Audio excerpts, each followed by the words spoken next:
Okay, let's get underway. Welcome to everybody, including our honored guests, Charlie Baker, Governor of the Commonwealth of Massachusetts, Marty Walsh, Mayor of Boston, Undersecretary Chen from DHCD. I didn't see her. Is Andrea Campbell here? She was saying she was going to be here, but she's not. Russell Holmes, our representative, friends and neighbors, and 78 people who I didn't mention yet. Just to let you know, last night I was looking at my remarks, and then I realized that I actually enumerated the number of people who were really important and critical to the project. And when I got to 78, I said, and none of them were people who worked for Hearth, I thought, I'm not going to ever be able to get everybody in this. So in a way, that's kind of the point of this project. It was really so many people coming together and making something happen across bureaucratic lanes and all the other things that you have to negotiate to make this happen. This was smooth. The conversations were great, and it happened remarkably stress-free until maybe the last week or two. The other thing that I really like about this project is this shows the power of a community process that works. The city was listening intently and sensitively to the neighborhood groups who really, what are we going to do with this site? It's been abandoned for decades. It's turning into a garbage dump. What are we going to do? And they said they wanted senior housing, affordable senior housing. And the housing should have services so people can stay in their homes. And that sounds like Hearth. So we dived in, and really I want to thank the people from, in particular, Marilyn Foreman from the Four Corners Main Street, and Alvita Haynes, she's our neighbor actually, and a member of Erie Ellington, Brinsley Neighborhood Association. Of course, Russell, and the tremendous staff of DND and DHCD. And not to mention the 11 public funders who actually had to send attorneys to our weekly project meetings.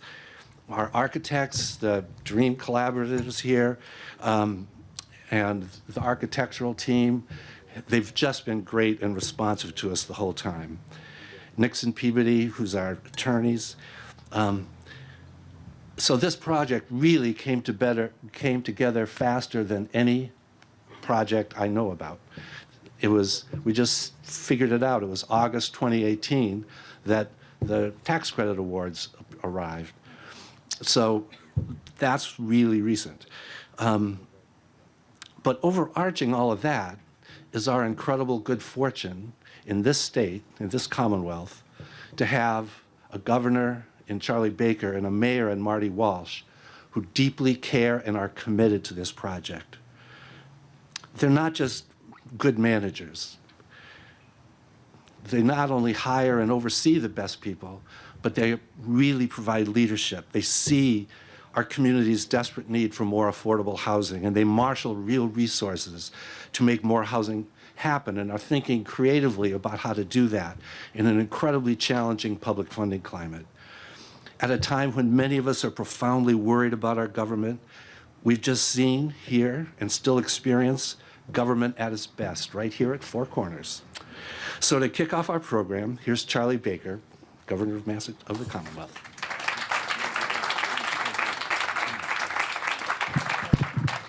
Good morning, and Mark, you could have gone on and on if you wanted. That was actually pretty nice. I commented when I got here that I remember being here for the announcement of the rental rounds in August, which was a year ago. And this is quick. To be from the rental round announcement a year ago to a groundbreaking with a foundation already poured just about a year later is terrific. And that's a big statement about the mayor's team. It's a big statement about the community. It's a big statement about Hearth, and it's a big statement about how much people wanted to see this project happen. And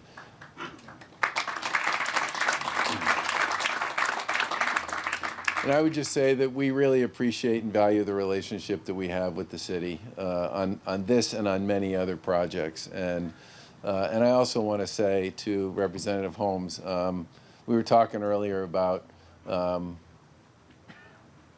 what a pain in the neck you can be sometimes, young man. He is truly an advocate for his district, but the best part about him is he knows his district. He spends a tremendous amount of time in his district, and he works it hard, and he comes at you with facts and figures and what I would call the reality of what it means to actually be on the ground. And I always appreciate a chance to respond to the stuff that you bring up, because more often than not, it's stuff we should be working on, and I appreciate that. The only other thing I just want to say is we signed the largest bond bill, housing bond bill in state history last summer, okay? There's a tremendous amount of what I call dry powder in that bill, and we significantly increased the state's investment over the last 5 years in housing production to begin with. But we absolutely positively need more tools in our toolbox, and I am really hoping that over the course of this legislative session we will get a housing production bill done. We have 600,000 more people living in Massachusetts than we had living here in 2000. We have not come anywhere near creating the housing supply that we need to support them. And it's not just about supply per se, it's also about the nature of the kind of supply we have.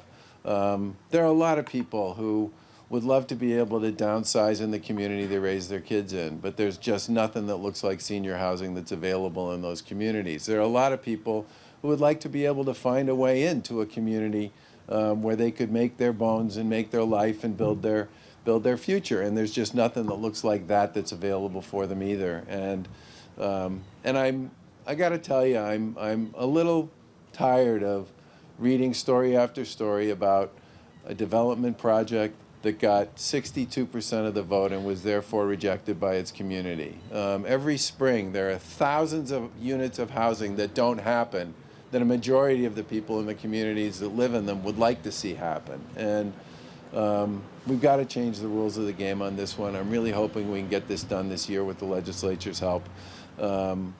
Because fundamentally, I really want to put that bond bill to work, and it's going to be much harder to put it to work at the pace that we would like it to work, with the variety of opportunities that we would like to be able to invest in, if we can't get something done that makes it easier for communities to build housing. Affordable housing, workforce housing, senior housing, single apartment housing, multifamily housing, standalone housing. We need more of all of it. And if we're truly going to be the kind of Commonwealth we want to be, we've got to get it done. And I'll just give you one simple statistic on this. I love being number one, okay? I love it when we're number one in education. I love it when we're number one in energy efficiency. I love it when we're number one in environmental policy. I don't like being number one by having the highest median housing costs in the United States and the highest median rents in the United States. That's a bad number one.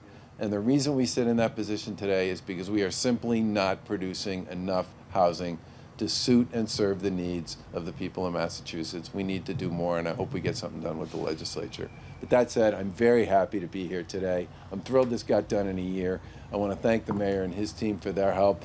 I also want to thank Secretary Chen and her team for their help, and I especially want to thank the people from the community who are pounding away on all of us to get this done. Thank you.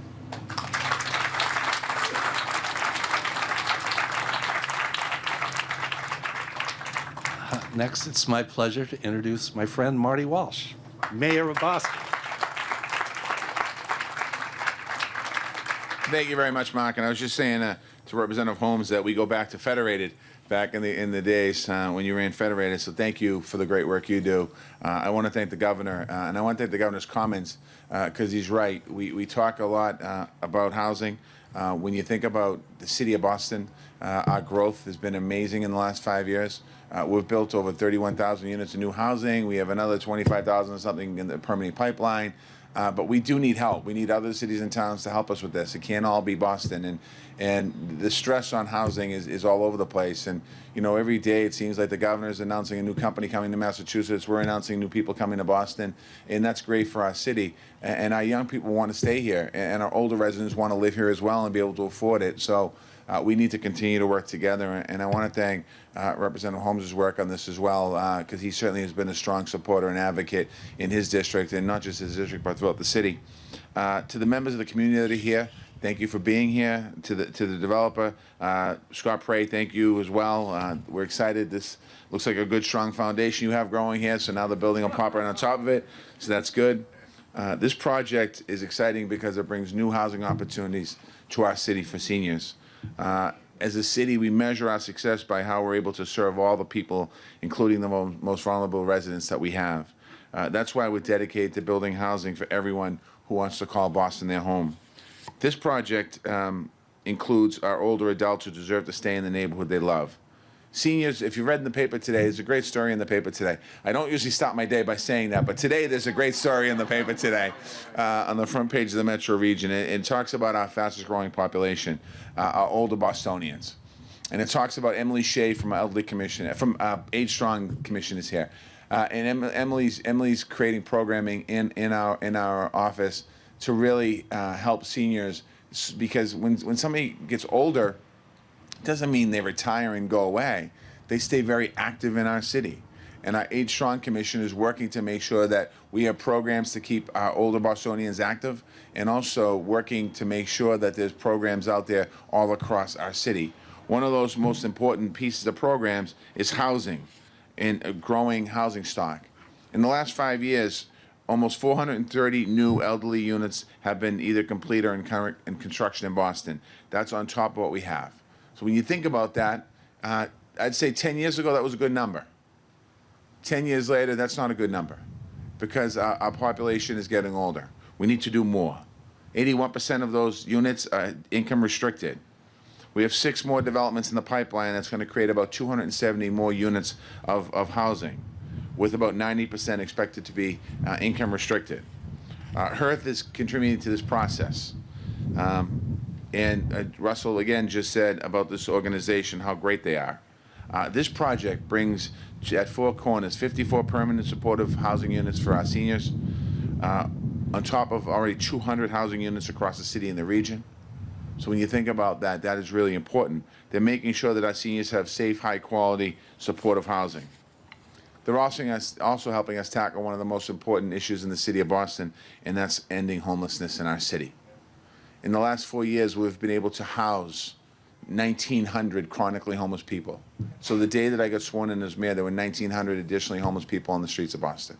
Now that seems good, but it seems like every day we get somebody new showing up on the street. But Hearth has been a partner in ending our chronic homelessness initiative and being a big, strong partner. Their staff, as part of our housing surges, connects seniors to services and resources they need to find housing. So we want to thank you for that. And today we're celebrating another partnership with the city, the state, the community, and all of our partners. When you see the governor, myself, and Russell, and representatives, and Janelle, and Sheila Dillon, and other folks here, you can always tell that that's a collaboration. And it's great to see these collaborations moving forward, because when it comes to building housing, there's no gray space. We all get in a room. Me and the governor we get to come for the groundbreaking, we get to come for the ribbon cutting. In between, there's dedicated people on all sides working together to make it happen. So all the people under this tent that made this happen, I want to say thank you. To the residents under this tent, I want to say thank you. And to Mark and his incredible staff, thank you very much.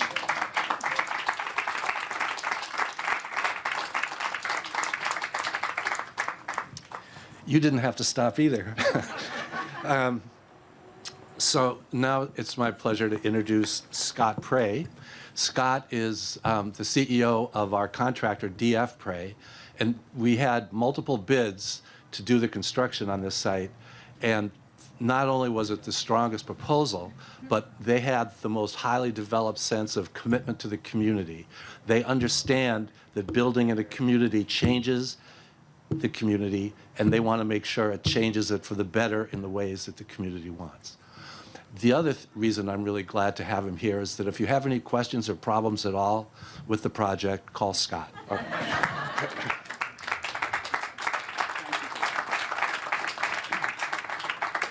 Thank you for that, Mark. I'll have my number forwarded to yours. Mr. Governor, Mayor Walsh, thank you for mentioning the strong foundation. I appreciate every plug we can get. As Mark mentioned, we're very excited to be part of this project. We are working in this community on a daily basis, and it's nice to be part of an exciting project that gives back to the community.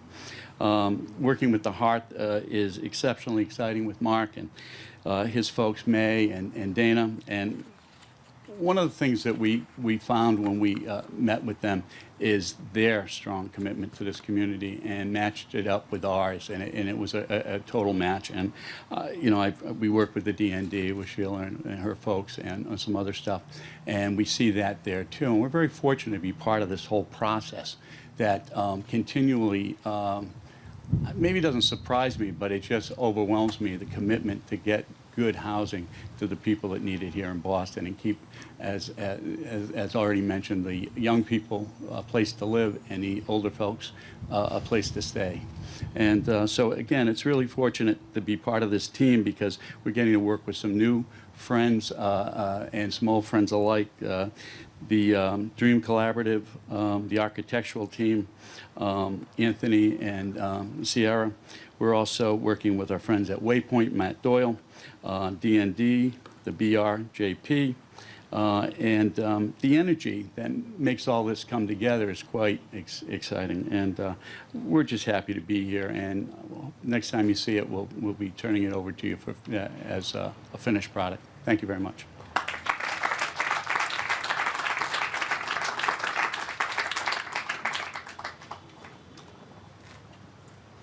Nope. Okay. Okay, so we did have one of our outreach clients who's actually an amazing poet, and somehow she's been waylaid and didn't make it here.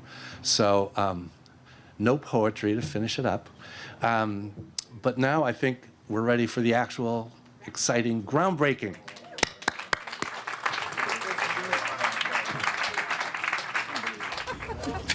On three, 1, 2, 3. Well done. Boy, that was exhausting. Scott, what do we get on check? We got a 2-hour show on check.